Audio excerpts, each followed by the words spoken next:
नोंथांमोननि सारिथिं गोदान मोनसे आपडेट लानानै फैलायबाय बे टाइटेल एबा एलबामनि मुङानो जाहैगोन गोजा बिबार बे गोजा बिबार एलबाम एबा भिडिअखौ नोंथांमोना थाबैनो नुनो मोनसिगोन बे एलबामखौ नुनो मोनगोन gwja bibar प्रेजेन्ट इउट्युब चेनेलनि गेजेराव नोंथांमोना थाबैनो इउट्युब चेनेलखौ थांनानै साबस्क्राइब खालामना लायोमोन गाहाय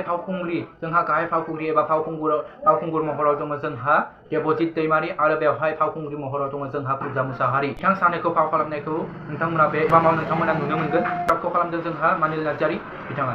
gwja bibar प्रेजेन्ट इउट्युब चेनेलाव नोंथांमोना थाबैनो नुनो मोनसिगोन साननैसोनि गेजेराव नोंथांमोना नुनो मोनगोन दासान्दि gwja bibar मुंनि एलबामा